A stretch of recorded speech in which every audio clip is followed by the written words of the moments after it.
Hello students, अस्सलाम वालेकुम। उम्मीद है कि आप लोग सब खैरियत से होंगे। मेरा नाम है श्याम गौरी और आज हम पढ़ने वाले स्टूडेंट क्लास 11 की मैथमेटिक्स और एक्सरसाइज नंबर 2.6 का क्वेश्चन नंबर 6। और ये एक लास्ट क्वेश्चन है 2.6 एक्सरसाइज का। और आज हम स्टूडेंट्स इस चैप्टर नंबर 2 को कंप्लीट कर देंगे। इंशाल्लाह नेक्स्ट वीडियो से चैप्टर नंबर 3 को स्टार्ट करूंगा। लेकिन आपके दिमाग में ख्याल भी आ रहा होगा, सर अभी चैप्टर 2 की रिव्यू एक्सरसाइज भी बाकी है, तो उसके बारे में टेंशन ना लें। चैप्टर 3 करवाता रहूंगा, उसी के साथ साथ रिव्यू एक्सरसाइज के क्वेश्चन भी अपलोड करता रहूंगा, टेंशन नहीं, वो करवा दूंगा। चले भाई, तो यहाँ पर क्वेश्चन नंबर 6 के अंदर मैंने यहाँ गलती से 5 लिखा हुआ है, असल में ये क्या है, क्वेश्चन नंबर 6 है। तो क्या लिखा हुआ है क्वेश्चन नंबर 6 के अंदर? Solve the non homogeneous system of linear equations using Cramer's rule. अब देखिए यहाँ पर स्टूडेंट, आज का जो हमारा मेथड है वो है क्रैमर्स रूल। अब हम क्रैमर्स रूल को इस्तेमाल करके इस सिस्टम ऑफ लीनियर इक्वेशंस के क्या मालूम करेंगे, वे सॉल्यूशन मालूम करेंगे। क्लियर है? चले भाई, अब इसके अंदर करना क्या है सर? कोई मुश्किल काम नहीं है। सबसे पहला काम जो आपको हर सवालों में करना था वो ये था कि जो भी सिस्टम ऑफ लीनियर इक्वेशंस आप लोगों को दी जाए उसे आप लोगों को मैट्रिक्स फॉर्म में लिखना है। तो मैंने लिख दिया solution, we write the above system of equations in the matrix form ax is equal to b। For example, ये हमारे पास a आ गया, ये हमारे पास x मैट्रिक्स आ गया और ये हमारे पास b मैट्रिक्स आ गया। अब ये a मैट्रिक्स कहां से आता है आपको बता चुका हूं, ये कहलाता है कोफिशिएंट मैट्रिक्स, क्योंकि ये जो सारे वेरिएबल्स हैं उनके जो कोफिशिएंट्स है उसको यहां लिख दिया जाता है।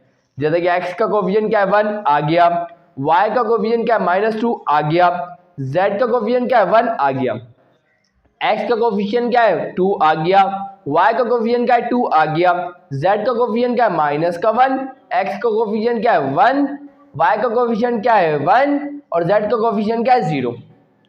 क्लियर? अब ये जो x मैट्रिक्स होता है ये एक कॉलम मैट्रिक्स होता है और इसके अंदर क्या होते हैं, अननोन्स होते हैं। तो यहां पर हमारे पास कितने अननोन्स हैं? आप बोलेंगे सर 3 अननोन्स हैं, एक है x, दूसरा है y और तीसरा है z। तो हमने लिख दिया x y z। अब ये क्या है सर? ये होता है कांस्टेंट मैट्रिक्स। तो भाई देखिए स्टूडेंट, कांस्टेंट मैट्रिक्स के अंदर सारे कांस्टेंट हो गए। यहां देखिए ये सारे कांस्टेंट लिखे हुए, आप बोलेंगे सर बिल्कुल लिखे हुए। तो हम क्या करेंगे, इस कॉलम के अंदर लिख देंगे 2 4 0 लिख दिया। और ये भी एक क्या होता है, कॉलम मैट्रिक्स होता है। ये सारी बातें मैंने सिर्फ रिपीट करी है स्टूडेंट, ये सारी बातें मैं आपको पहले ही बता चुका हूं। अब यहां से नया काम शुरू हो रहा है। अब नया काम ये हो स्टूडेंट, आप लोगों को करना क्या है, अब हमारे को ये जो ए मैट्रिक्स होता है इसका डिटर्मिनेंट फाइंड करना है, A1 वाले मैट्रिक्स का डिटर्मिनेंट फाइंड करना है, A2 वाले मैट्रिक्स का डिटर्मिनेंट फाइंड करना है, A3 वाले मैट्रिक्स का डिटर्मिनेंट फाइंड करना है। लेकिन आपके जहन में एक ख्याल जरूर आ रहा होगा कि सर A वाला मैट्रिक्स तो हमें समझ में आ गया कि ये जो मैट्रिक्स है वो A है अकॉर्डिंग टू दिस, लेकिन ये A1 क्या है, ये A2 क्या है, ये A3 क्या है, ये क्या चक्कर है सर? तो बिल्कुल बताऊंगा, टेंशन आप लोगों को बिल्कुल भी नहीं लेनी है। तो सबसे पहले तो मैं डिटर्मिनेंट ऑफ A मालूम कर लूं, उसके बाद जब मैं A1 पे आऊंगा ना उसी वक्त बता दूंगा ये A1 है क्या। क्लियर? चले भाई, तो A1 का डिटर्मिनेंट A मैट्रिक्स का डिटर्मिनेंट मालूम कर लेते हैं फटाफट। क्या होगा, 1 लिखूंगा, पहली रो का पहला एलिमेंट लिख दिया। अब ये वाला एलिमेंट लिया है तो इसकी रो को काटें, इसके कॉलम को काटें, कौन बचा 2 माइनस का 1 1 0, ये आ गया 1 0। चलें भाई, अब क्या करें, उसके बाद आता है नेगेटिव साइन, उसके बाद पहली रो का सेकंड एलिमेंट क्या है -2, आपको पता है -2 लिखूंगा तो माइनस माइनस क्या हो जाएगा, आप बोलेंगे सर ये तो प्लस हो जाएगा। चले मैं लिख दूंगा, टेंशन वाली बात नहीं है। चलें आप सर क्या करें, इस एलिमेंट को लिया है तो इसकी रो को काटें, इसके कॉलम को काटें, कौन बचेगा 2 -1 1 0, ये आ गया 2 -1, ये आ गया 1 और ये आ गया 0। सर अब क्या करें, उसके बाद आएगा प्लस, अब ये क्या है 1, इसको लिख देंगे।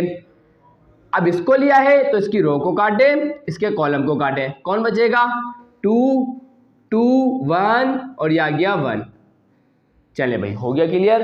तो चले आए जरा आगे बढ़ते हैं। अब क्या हो जाएगा, डिटर्मिनेंट ऑफ हमारे पास क्या निकल के आ जाएगा स्टूडेंट्स। देखिए भाई 1 को छोड़ दें, 2 0 था, क्या होगा 0 होगा। उसके बाद आता है नेगेटिव साइन, -1 मल्टीप्लाई बाय 1 क्या होगा, माइनस का 1 होगा।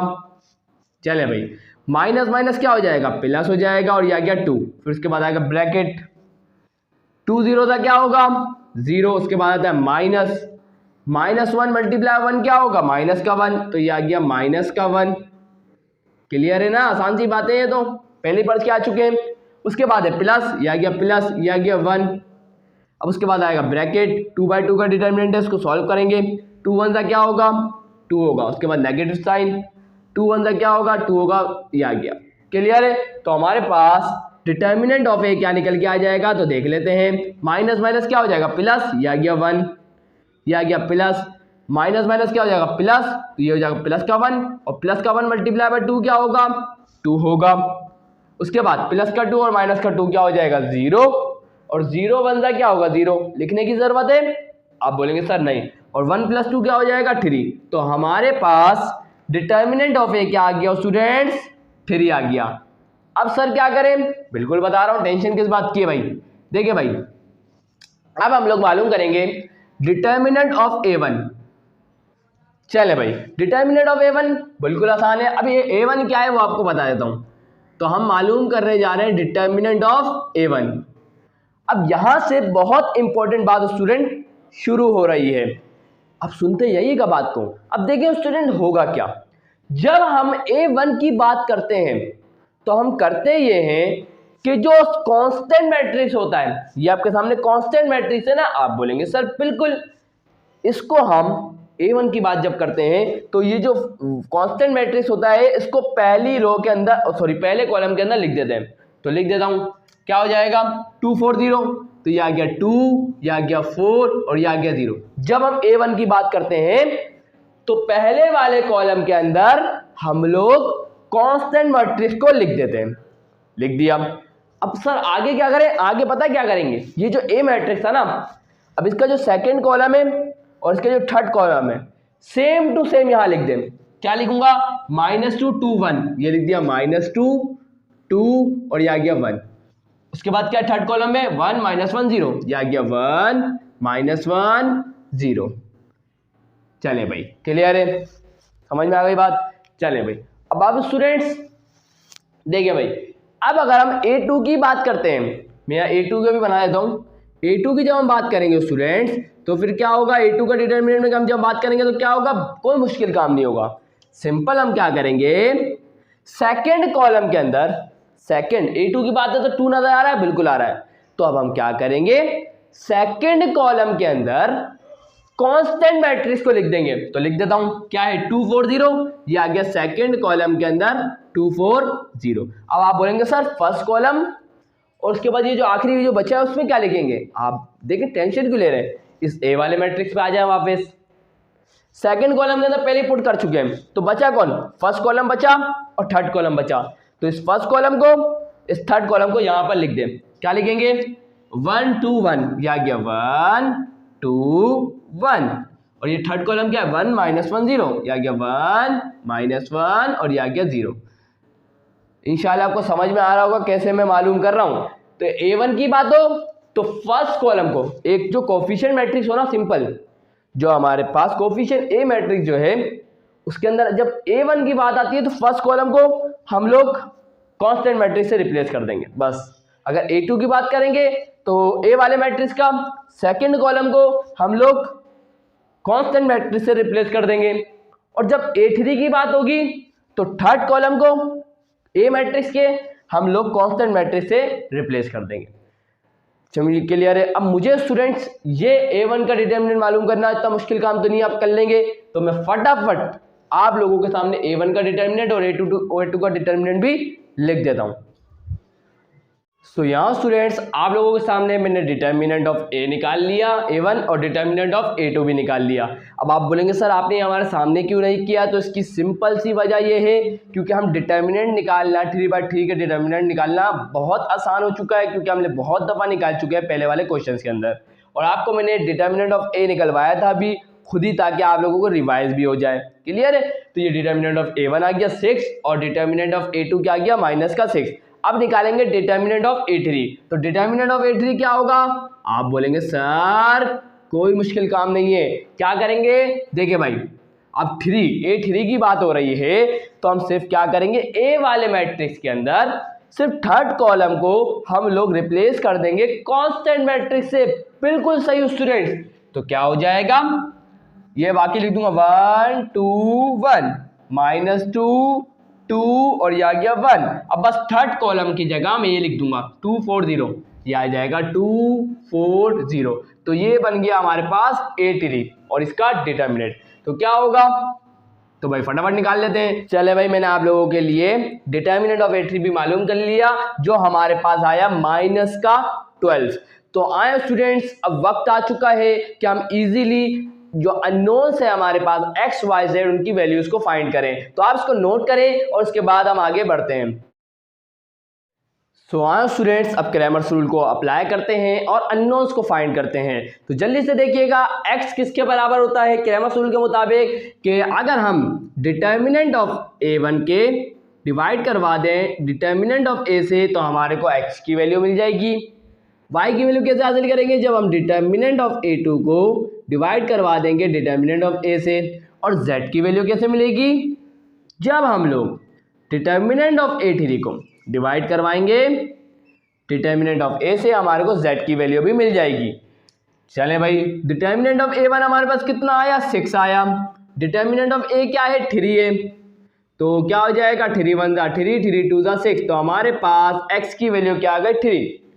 y की बारी, डिटर्मिनेंट ऑफ A2 हमारे पास क्या है, माइनस का 6। डिटर्मिनेंट ऑफ A हमारे पास क्या है, 3। तो क्या हो जाएगा, 3 1 3 3 2 6। तो ये आ गया माइनस का 2। डिटर्मिनेंट ऑफ A3 हमारे पास क्या निकला है, माइनस का 12। और डिटर्मिनेंट ऑफ A क्या है हमारे पास, 3। तो 3 1 3 3 4 12। तो ये हो जाएगा माइनस का 4। तो हमारे पास x की वैल्यू आई है 3, y की वैल्यू आई है माइनस का 2 और z की वैल्यू आई है माइनस का 4 इज द रिक्वायर्ड सॉल्यूशन। यहाँ जाके हम लोगों ने स्टूडेंट सक्सेसफुली क्वेश्चन नंबर 6 के पार्ट 1 को कर लिया है। सो आज जल्दी से क्वेश्चन नंबर 6 के पार्ट 2 को भी कर लेते हैं। सो यहाँ स्टूडेंट्स आप लोगों के सामने आ चुका है क्वेश्चन नंबर 6 का पार्ट 2। सो वही वाली बात, सबसे पहले सिस्टम ऑफ इक्वेशंस को क्या करेंगे, मैट्रिक्स फॉर्म में लिखेंगे। तो we write the above system of equations in the matrix form ax is equal to b। लिख दिया भाई। कैसे, यहाँ जो कोफिशिएंट मैट्रिक्स आ गया, ये हमारे पास अननोन मैट्रिक्स आ गया और ये हमारे पास कांस्टेंट मैट्रिक्स आ गया -4 -5 -1 लिख दिया। क्लियर? अब क्या करें सर, सिंपल सा वही काम है, हमें डिटर्मिनेंट ऑफ A मालूम करना है, डिटर्मिनेंट ऑफ A1 मालूम करना है, डिटर्मिनेंट ऑफ A2 मालूम करना है और डिटर्मिनेंट ऑफ A3 मालूम करना है। तो यहां पर लिख दिया, now we find determinant of A1 A2 and A3। तो डिटर्मिनेंट ऑफ A निकाल लेते हैं पहले। क्या है डिटर्मिनेंट ऑफ A, 1 -2 0 3 1 0 2 0 1। तो फटाफट इसका डिटर्मिनेंट मालूम कर लेते हैं स्टूडेंट। पहली रो का पहला एलिमेंट ले लेता हूं, ये आ गया 1। क्या होगा, इसकी रो को काट देंगे, इसके कॉलम को काट देंगे, तो कौन बचेगा, बचेगा 1 0 0 1। उसके बाद आता है नेगेटिव साइन। उसके बाद हम लिखते हैं पहली रो का सेकंड एलिमेंट जो है माइनस का 2, लिख दिया। उसके बाद क्या करेंगे, उसके बाद हम लिखेंगे इस एलिमेंट को लिया है तो इसकी रो को काटेंगे, इसके कॉलम को काटेंगे, कौन बचेगा 3 0 2 1। ये आ गया 3 0 2 1। उसके बाद क्या करते हैं, उसके बाद लिखते हैं प्लस पहली रो का थर्ड एलिमेंट कौन है, 0।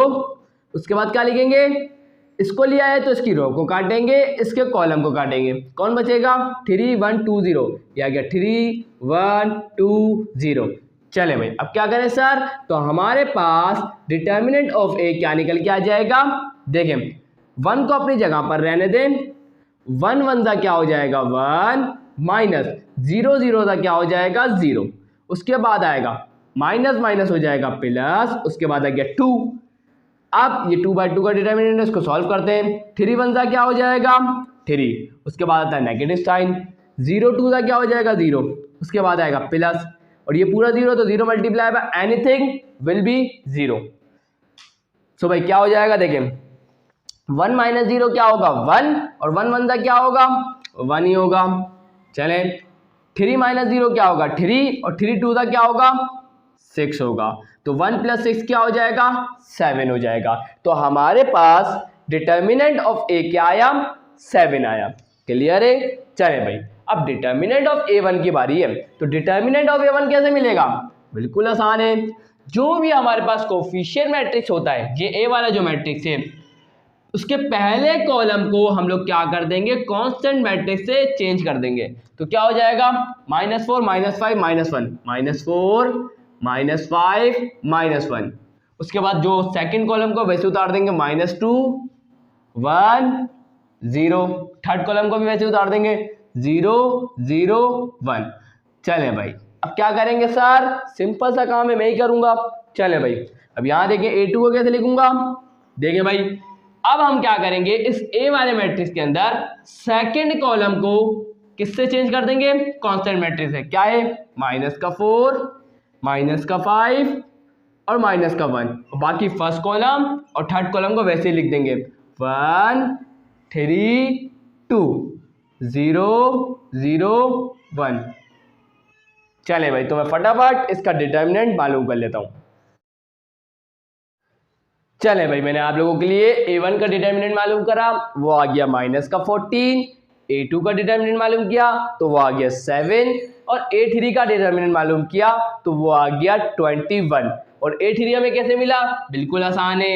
यहां तक तो ये कोफिशिएंट मैट्रिक्स है, तो ये कोफिशिएंट मैट्रिक्स है, A3 की बात कर रहे हैं। तो थर्ड कॉलम को हम लोग क्या करेंगे इस कांस्टेंट मैट्रिक्स से चेंज कर देंगे। तो दो कॉलम मैंने वैसे ही लिख दिए, सिर्फ थर्ड वाले कॉलम को मैंने कांस्टेंट मैट्रिक्स लिख दिया, -4 -5 -1 लिख दिया।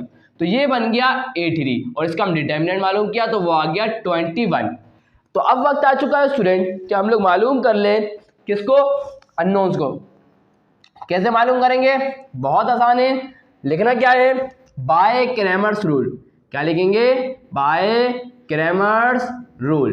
तो क्रैमर्स रूल के मुताबिक x किसके बराबर होगा, डिटर्मिनेंट ऑफ A1 को जब हम डिवाइड करेंगे डिटर्मिनेंट ऑफ A से तो हमें मिल जाएगा x। y कैसे मिलेगा, जब हम डिटर्मिनेंट ऑफ A2 को डिवाइड करवाएंगे डिटर्मिनेंट ऑफ A से। और z कब मिलेगा, जब हम डिटर्मिनेंट ऑफ A3 को डिवाइड करवाएंगे डिटर्मिनेंट ऑफ A से, तो हमें मिल जाएगा z। तो जल्दी से देख लेते हैं। तो डिटर्मिनेंट ऑफ A1 हमारे पास क्या है -14, और डिटर्मिनेंट ऑफ A क्या है 7। तो क्या हो जाएगा 7 1 7 7 2 14। तो हमारे पास आ गई x की वैल्यू क्या -2। अब यहाँ y की वैल्यू के लिए काम करते हैं। डिटर्मिनेंट ऑफ A2 हमारे पास क्या आ गया 7, और डिटर्मिनेंट ऑफ A हमारे पास क्या है 7। 7 डिवाइड बाय 7 क्या हो जाएगा 1। चले भाई डिटर्मिनेंट ऑफ A3 हमारे पास क्या आया है 21, और डिटर्मिनेंट ऑफ A हमारे पास क्या है 7। 7 1 7 7 3 21। तो हमारे पास z की वैल्यू क्या आ गई 3। और इस तरीके से हम लोगों ने x y z की वैल्यू मालूम कर ली।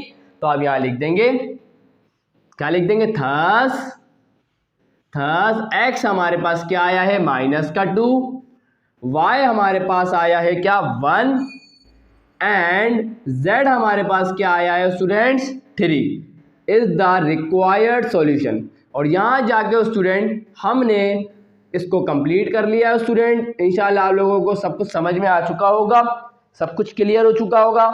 सबसे आसान मेथड मुझे यही लगता है भाई, सीधी और सच्ची बात बताऊं, सबसे आसान मेथड ये लगता है। लेकिन इसकी शर्त ये है कि जो डिटर्मिनेंट ऑफ ए है ना, जो डिटर्मिनेंट ऑफ ए है, अगर वो 0 निकल जाता है तो फिर आप इस मेथड को अप्लाई नहीं कर सकते। अगर डिटर्मिनेंट ऑफ ए 0 नहीं है फिर तो आप बिना कोई टेंशन के इस मेथड को अप्लाई कर दें। क्लियर है। चले भाई स्टूडेंट आज की वीडियो यही एंड करता हूं। और आज हम लोगों ने चैप्टर नंबर 2 को सक्सेसफुली सॉल्व कर लिया है, बस रिव्यू एक्सरसाइज रह गई है, उसको भी जल्दी सॉल्व करवा दूंगा इंशाल्लाह। नेक्स्ट वीडियो से चैप्टर नंबर 3 को स्टार्ट करूंगा। और वीडियो अच्छी लगी तो लाइक ज़रूर करिएगा, चैनल को सब्सक्राइब करके बेल आइकन पे हिट करके ऑल पे ज़रूर क्लिक करिएगा। तो मिलता हूँ नेक्स्ट वीडियो में, तब तक के लिए अल्लाह हाफिज़।